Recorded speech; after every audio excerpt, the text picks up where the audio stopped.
Selamat petang, salam sejahtera. Malaysia, apa kabar? Dana dan darah. Wah, ini dana dan darah pula.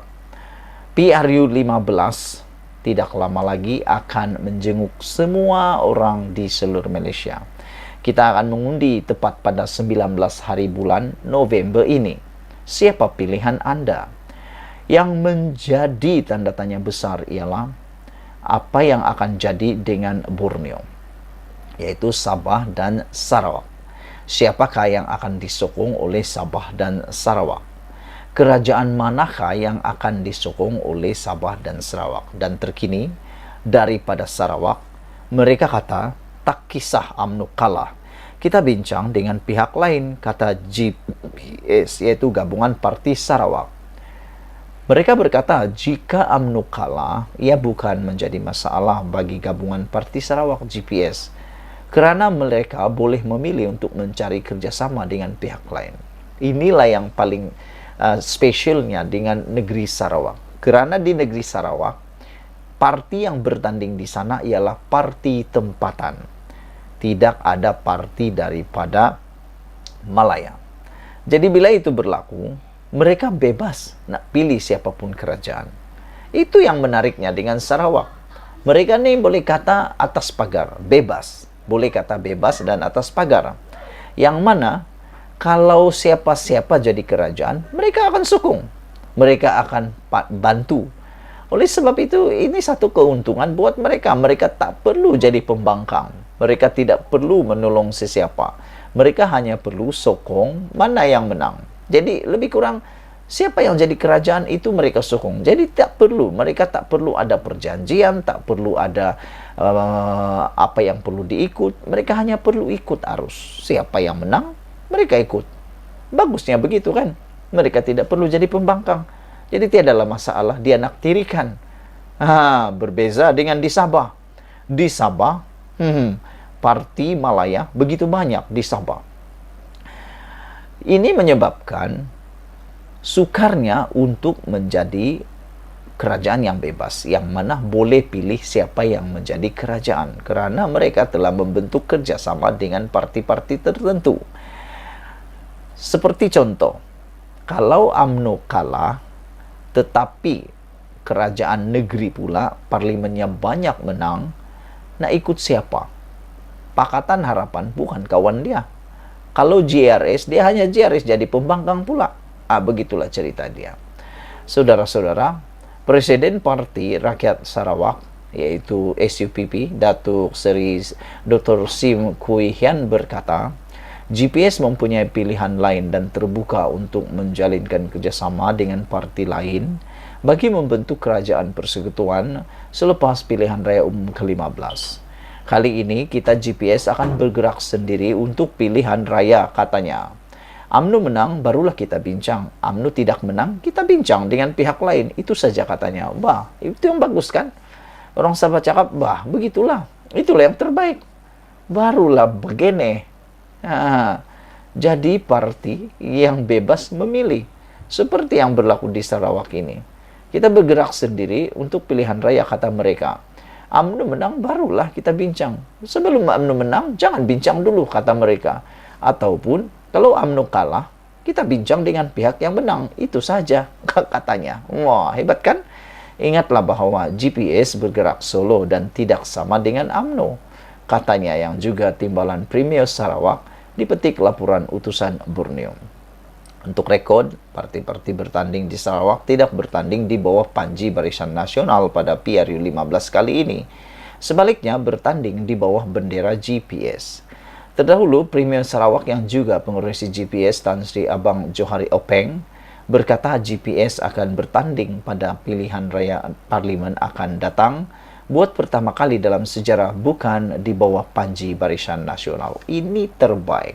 Ini memang bagus. Ini memang bagus. Kalaulah semua parti yang ada di Sabah dan di Sarawak ini tiru seperti Sarawak, pasti tidak ada isu dia naktirikan ataupun tidak mendapat peruntukan kerana mereka akan menjadi sama-sama kerajaan. Jadi, apa kata kalau Sabah pun tiru seperti Sarawak berbuat begini? Selanjutnya, saudara-saudara, 7 kawasan parlimen yang ditandingi secara tradisi SUPP membabitkan Bandar Kuching, Stampin, Serian, Serike, Sibu, Lanang, dan Miri. Selain SUPP, GPS turut dianggotai Parti Pesaka Bumi Putra Bersatu PBB, Parti Rakyat Sarawak, dan Parti Demokratik Progresif. Pada 18 Oktober, Abang Johari mengibaratkan GPS seperti gadis cantik sehingga ramai yang berusaha menguratnya. Begitulah. Begitu yang terbaik. Apa kata lu di Sabah pun begitu? Kan bagus. Tak perlu terkejar-kejar orang yang kejar kita. Katanya ketika ini GPS dengan pakatan parti politik Semenanjung masih dalam fasa bercinta berbaik-baik dan sedang merancang untuk bertunang mengikat perjanjian. Dah nama orang kacak, semua orang jumpa, tapi kenek tu masih bergerek, belum bertunang lagi. Dah namanya orang cantik, semua orang cuba mendekati, tetapi sekarang masih bercinta lagi, belum bertunang, katanya dipetik Berita Harian. Itu isu yang seterusnya. Jangan lupa tinggalkan komen Anda, tekan butang subscribe. Hai, ini satu lagi pendedahan yang memang mengejutkan kita semua. Apa yang paling mengejutkan ialah Ismail Sabri dikatakan lemah, tak tunaikan janji sebab takut dengan Zahid. Itu kata Muhyiddin. Memang sekarang ini menjelang PRU 15, serang menyerang antara parti, serang menyerang antara pemimpin-pemimpin utama, presiden-presiden parti memang tidak boleh dielakkan. Terkini apabila Muhyiddin sendiri mengatakan Ismail Sabri lemah, tak tunaikan janji sebab takut dengan Zahid. Apa yang Ismail Sabri takut nih? Aku pun tak tahu. Tapi satu-satunya perkara yang membuatkan Muhyiddin Yassin mungkin geram ialah janji Ismail Sabri Yaakob di dalam perjanjian bersama Perikatan Nasional untuk melantik timbalan Perdana Menteri akhirnya tidak tertunai. Jadi mungkin ini yang dikatakan oleh Muhyiddin Yassin sebagai takut dengan Zahid. Saudara-saudara yang dihormati sekalian, sokongan kepada Datuk Seri Ismail Sabri Yaakob sebagai Perdana Menteri pada awalnya diharapkan dapat menstabilkan keadaan politik negara dan menguruskan negara baik. Malangnya, beliau gagal menggalas tanggungjawab tersebut. Pengerusi Perikatan Nasional PN, Tan Sri Muhyiddin Yassin menyifatkan Ismail Sabri sebagai lemah apabila terpaksa tunduk kepada kehendak presidennya, Datuk Seri Ahmad Zahid Hamidi, sehingga tidak menunaikan perjanjian yang dibuat dengan parti yang menyokongnya. Saya panggil dia ke rumah dan beritahu Ismail Sabri, engkau jadi Perdana Menteri. Tuan-tuan fikir macam mana agaknya? Dia naib Presiden UMNO. Dalam sejarah politik UMNO, kalau tak dia presiden, tak pun timbalan presiden, tak pernah langsung naib Presiden UMNO jadi Perdana Menteri. Saya buat macam itu untuk stabilkan politik negara dan supaya gabungan dan dalam Perikatan Nasional yang ada itu bersama dengan UMNO dapat kita pertahankan sampailah baru ini dibubarkan parlimen. Tujuan apa niat kita ialah nak jaga kebajikan rakyat. Itu kita buat begitu. Bukan sebab itu satu keputusan yang terbaik. Tapi dalam situasi keadaan luar biasa terpaksa kita buat, kata Muhyiddin Yassin.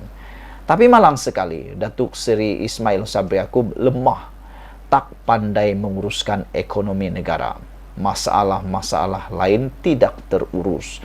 Malahan, bila kita kata Ismail, kau jadi Perdana Menteri, kita ikat satu perjanjian, katanya, semasa jelajah prihatin di Majlis Tanah Melaka malam tadi.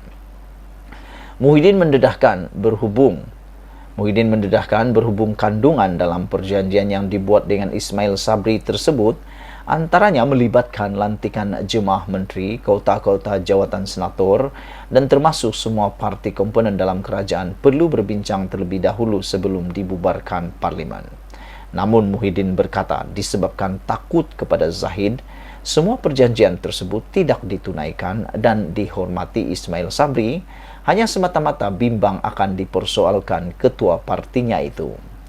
Ikatan itu untuk memastikan walaupun Ismail Sabri ada di situ, dia kena hormatlah. Kita Perikatan Nasional PAS ada kat situ. Kita bersatu dekat situ, gerakan. Supaya apa-apa yang sewajarnya mereka laksanakan sebagai kerajaan dapat dikekalkan. Satu jawatan menteri kalau ada kekosongan mesti diisi. Jawatan senatornya patut diisi ikut kota-kota. Jawatan menteri yang keluar parti itu perlu diganti. Kemudian itu jawatan timbalan Perdana Menteri. Sebahagian peruntukan-peruntukan, kalau nak ada pilihan raya, duduklah bincang bersama-sama. Tak ada satu pun dalam perjanjian itu dilaksanakan, kata Muhyiddin Yassin lagi. Patutnya hormat. Saya nak cerita ini bukan pasal apa. Dia tak laksanakan kerana dia takut dengan Zahid Hamidi, kata Muhyiddin Yassin lagi. Inilah dia rahsia Ismail Sabri Yaakob yang tak pernah dia beritahu, yang telah pun didedahkan dengan selambanya oleh Muhyiddin Yassin.